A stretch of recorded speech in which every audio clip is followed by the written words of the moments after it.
Je suis heureuse de vous retrouver dans notre sabbat délice pour marquer une pause, pour faire une halte. J'aimerais ce soir vous inviter à quitter le confort de votre canapé ou de votre lit, à changer de tenue et à me suivre. Optez pour une tenue plutôt décontractée, car j'aimerais vous inviter à une balade. N'ayez pas peur, nous allons juste nous promener sur la plage. Quoi de plus reposant, de plus apaisant que les doux ressacs des vagues? Quoi de plus grandiose que l'étendue infinie qu'est l'océan, une étendue d'une beauté incroyable, renfermant une vie sous-marine extraordinaire. Asseyons-nous un instant et contemplons cette nature qui nous entoure. Voyez-vous le balancement des cocotiers sous l'effet du vent? C'est un véritable ballet de danse. Et ces oiseaux qui volent au ras de la mer, le bec ouvert pour attraper quelques poissons? Ou encore ces crabes qui courent de gauche à droite? Voilà une pause bien méritée, un moment de pur délice à la vue de cette nature créée par le plus grand des artistes. Bienvenue dans cette pause, dans cet espace apaisant et reposant qu'est le sabbat délice. C'est le cœur débordant de reconnaissance à la vue de ce magnifique tableau que je vous invite à parler à Dieu. Père Céleste, Dieu créateur, merci d'être avec nous chaque jour. Merci de nous offrir cette pause, ce moment spécial pour que nous puissions prendre le temps de contempler ta nature et de nous rappeler que tu nous parles à travers elle. Merci pour ton amour. Au nom de Jésus, Amen.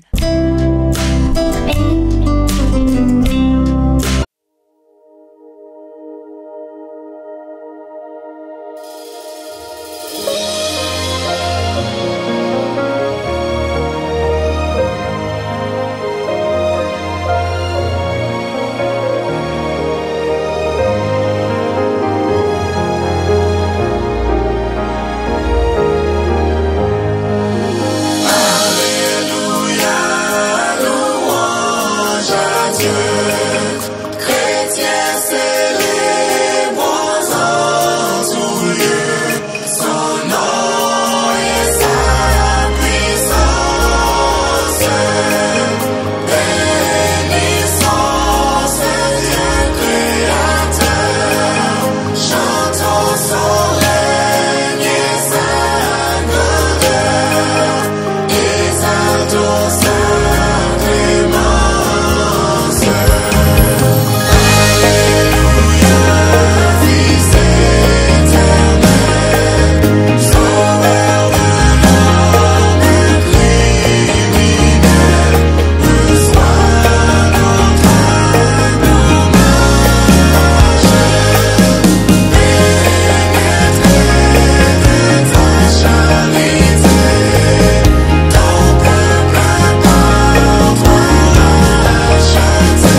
Le psaume 148 est un magnifique psaume de louange et d'adoration. Il débute en invitant les êtres célestes à louer Dieu.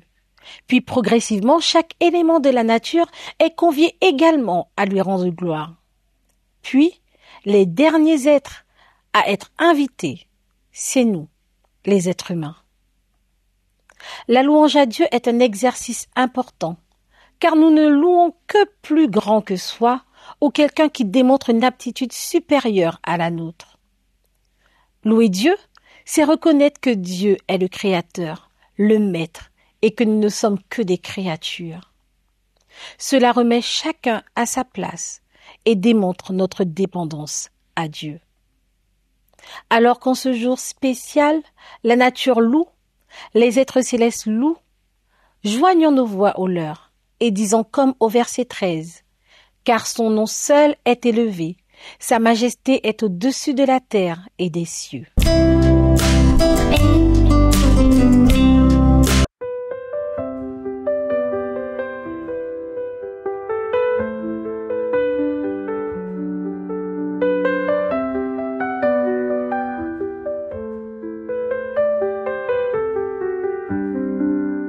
Éternel, je cherche en toi mon refuge, que jamais je ne sois confondu. Délivre-moi dans ta justice, incline vers moi ton oreille, hâte-toi de me secourir. Sois pour moi un rocher protecteur, une forteresse où je trouve mon salut. Car tu es mon rocher, ma forteresse, et à cause de ton nom tu me conduiras, tu me dirigeras, tu me feras sortir du filet qu'ils m'ont tendu, car tu es mon protecteur. Je remets mon esprit entre tes mains, tu me délivreras, éternel Dieu de vérité. Je hais ceux qui s'attachent à de vaines idoles, et je me confie en l'Éternel. Je serai par ta grâce dans l'allégresse et dans la joie, car tu vois ma misère, tu sais les angoisses de mon âme, et tu ne me livreras pas aux mains de l'ennemi.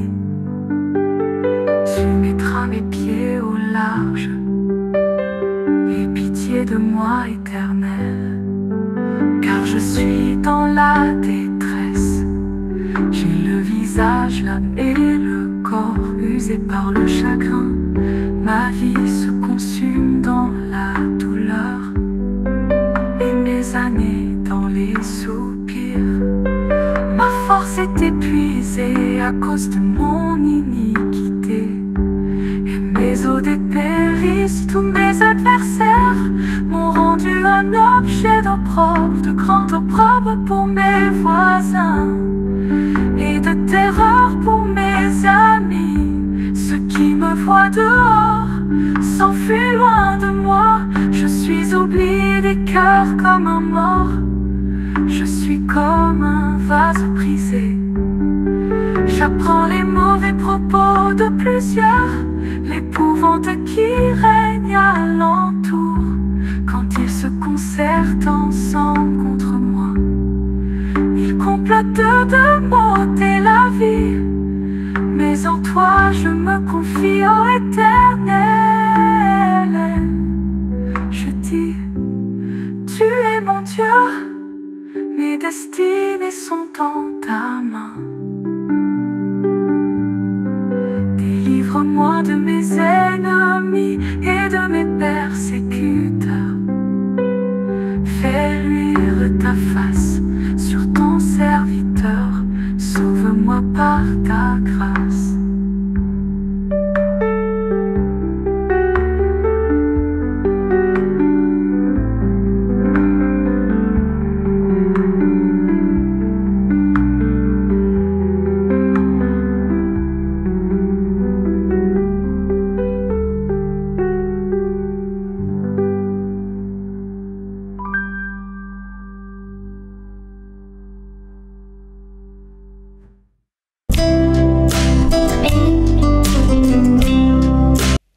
alors que je lisais Ésaïe 46, verset 4, qui dit « Jusqu'à votre vieillesse, je serai le même. Jusqu'à votre vieillesse, je vous soutiendrai. Je l'ai fait et je veux encore vous porter, vous soutenir et vous sauver. » J'ai pensé à ce poème d'un poète brésilien qui dit ceci. J'ai fait un rêve la nuit. Je cheminais sur la plage côte à côte avec le Seigneur. Nos pas se dessinaient sur le sable, laissant une double empreinte, la mienne et celle du Seigneur. L'idée me vint, c'était un songe, que chacun de nos pas représentait un jour de ma vie. Je me suis arrêtée pour regarder en arrière, j'ai vu toutes ces traces qui se perdaient au loin. Mais je remarquai qu'en certains endroits, au lieu de 2 empreintes, il n'y en avait qu'une.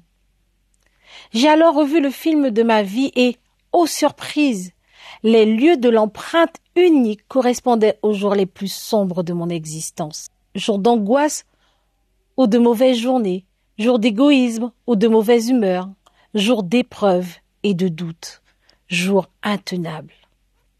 Alors me tournant vers le Seigneur, j'osais lui faire des reproches. Tu nous as pourtant promis d'être avec nous tous les jours. Pourquoi n'as-tu pas tenu ta promesse? Pourquoi m'avoir laissé seule au pire moment de ma vie, au jour où j'avais le plus besoin de ta présence? Mais le Seigneur m'a répondu. Mon ami, les jours où tu ne vois qu'une trace de pas sur le sable, ce sont les jours où je t'ai porté. Alors que nous marchons sur le sable, souvenez-vous qu'au milieu de la tempête, Dieu nous porte. Et si ce soir vous vous trouvez dans une situation désespérante, sachez que vous n'êtes pas seul, car jusqu'à votre vieillesse, Dieu sera le même. Jusqu'à votre vieillesse, il vous soutiendra. Il l'a fait et il veut encore vous porter, vous soutenir et vous sauver.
Bon Dieu, nous devons marcher avec confiance.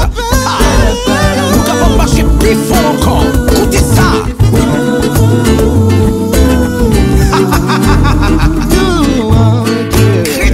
Chrétien, même chrétien, qu'a persévéré. Pas plier la vie sous. Si vous avez un problème, venez joindre les connaître. Aux chrétiens, fais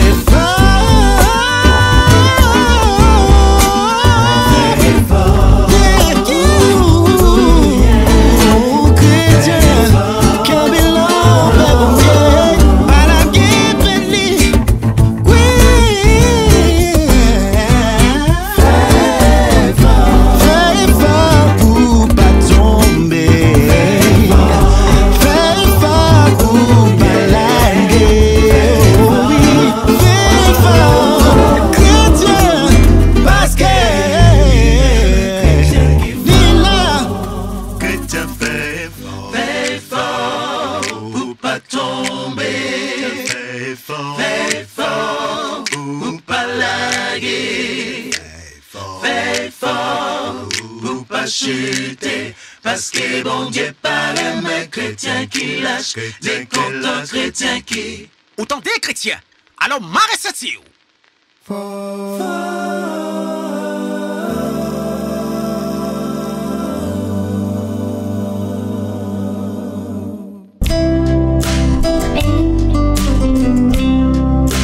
La famille, un reflet de l'amour divin.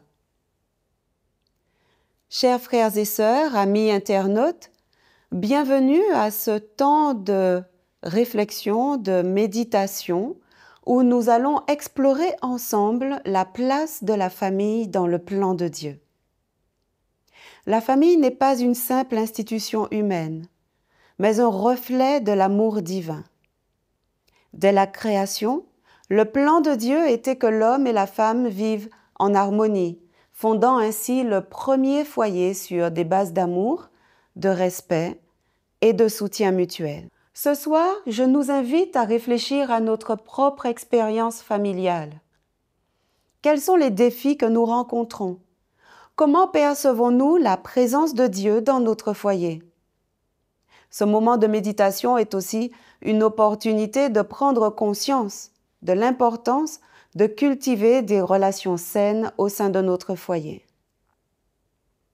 Premièrement, la famille, un projet divin. L'homme donna des noms à tout le bétail, aux oiseaux du ciel, à tous les animaux des champs, mais pour l'homme, il ne trouva point d'aide semblable à lui. Dans ce verset de Genèse, chapitre 2, verset 20, on voit comment Dieu a permis à l'homme de ressentir son besoin d'un vis-à-vis à la fois semblable à lui et différent. C'est en créant la femme que Dieu a répondu à ce besoin, créant par la même occasion la première famille. Pour Adam, cette création est une bénédiction. Elle répond à un besoin existentiel, relationnel et certainement émotionnel. Alors, au moyen d'une poésie, Adam exprime sa joie avec ces mots. « Voici cette fois celle qui est os de mes os et chair de ma chair. On l'appellera femme parce qu'elle a été prise de l'homme. » Et le texte ajoute, « C'est pourquoi l'homme quittera son père et sa mère et s'attachera à sa femme et ils deviendront une seule chair. » La famille s'inscrit donc dans la volonté de Dieu, dans son plan. Elle répond aux besoins de l'humanité d'hier et à celle d'aujourd'hui.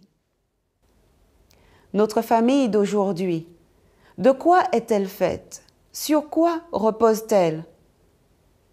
Eh bien, elle repose sur l'amour d'abord, l'amour qui dépasse les simples sentiments humains. L'amour dont la famille a besoin, c'est un engagement sacré, une alliance qui reflète la relation entre le Christ et son Église. Elle repose aussi sur des bases relationnelles saines.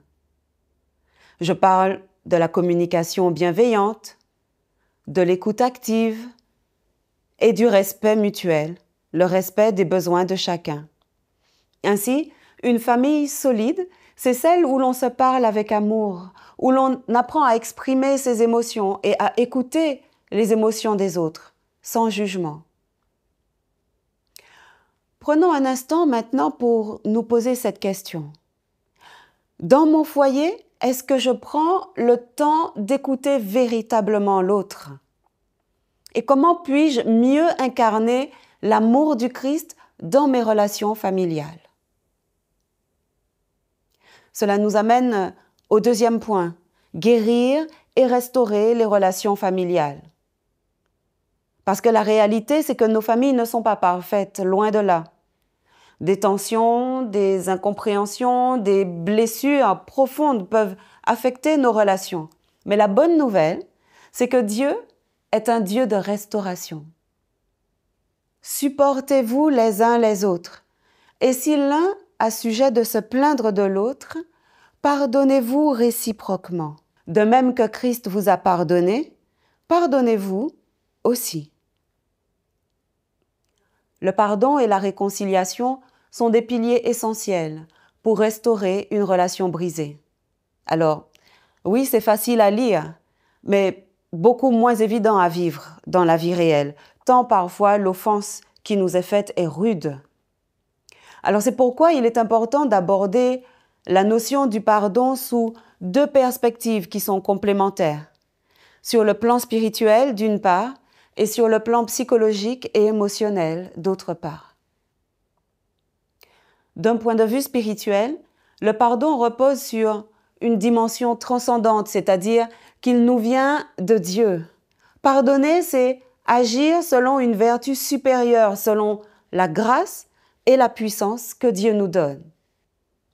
Dans cette perspective, le pardon peut être accordé indépendamment de la démarche de repentance de l'autre.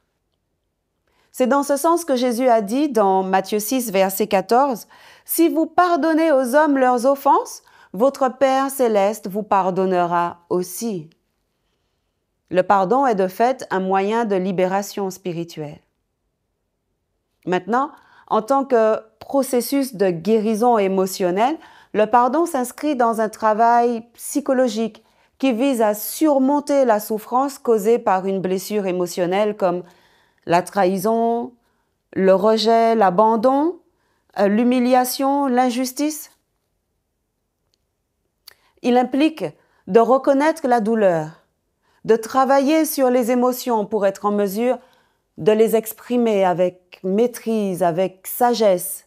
C'est cela en fait le fameux bon message à la bonne personne et au bon moment. Le pardon, perçu dans le processus de guérison émotionnelle, implique souvent aussi de réinterpréter l'événement. Il ne signifie pas nécessairement ici la réconciliation ou l'oubli, mais plutôt la libération d'un poids émotionnel lié à la blessure, et cela pour retrouver un équilibre personnel et une meilleure santé mentale. En résumé, on peut dire que le pardon sur le plan spirituel est immédiat, parce qu'il est basé sur la foi. Et le pardon émotionnel, eh bien, on dirait que c'est un processus progressif nécessitant un travail intérieur. Les deux approches se rejoignent dans leur finalité. Cette finalité, c'est la libération personnelle et la paix intérieure. Mais les deux approches se distinguent par leur cheminement et leur motivation. Alors, si vous, qui nous écoutez, vous traversez une situation conflictuelle avec votre famille, dans votre famille, demandez premièrement à Dieu la sagesse et le courage d'être un artisan de paix. Dieu ne nous demande pas d'être impeccable ou perfectionniste. Il nous demande d'agir au mieux, avec amour et patience. Dieu nous demande d'être miséricordieux.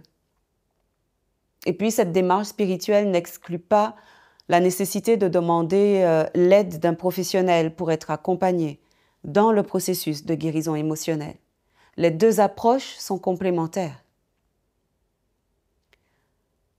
Disons enfin, avant de conclure, que le foyer, la famille, c'est le premier lieu où on apprend à pardonner, mais c'est aussi le premier lieu où la foi se transmet. Nous avons donc une responsabilité, celle d'encourager nos proches à marcher avec le Seigneur. Dans le livre du Deutéronome, chapitre 6, versets 6 et 7, nous lisons « Ces commandements que je te donne aujourd'hui seront dans ton cœur.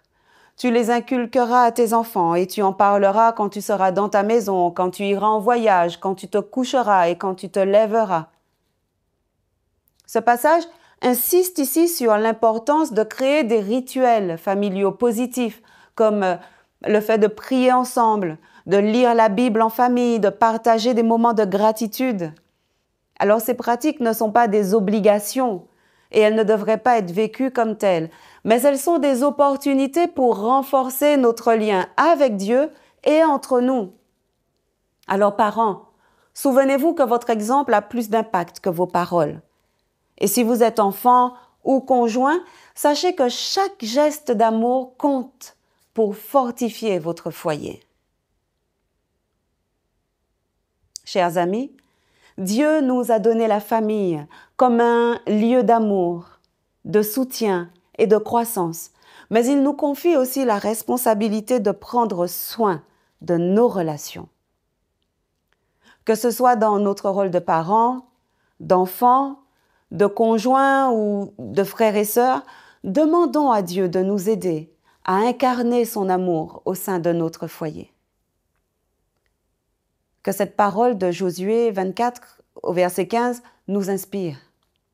Quand il dit « Moi et ma maison, nous servirons l'Éternel ». Prenons un instant pour prier ensemble. Seigneur, nous te confions nos familles. Nous te prions de venir restaurer les cœurs blessés. Nous te demandons, Seigneur, de renforcer les liens fragiles et d'apporter la paix dans nos foyers. Aide-nous à aimer comme toi tu nous aimes, à écouter avec bienveillance et à pardonner avec humilité. Que nos familles soient un reflet de ton amour, au nom du Christ Jésus. Amen. Je vous souhaite un bon sabbat à tous.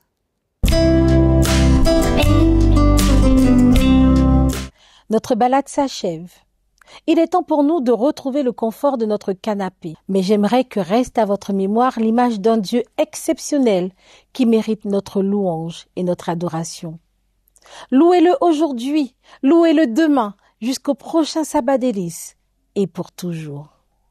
Je vous dis à bientôt pour un prochain sabbat.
J'ai besoin de ta sagesse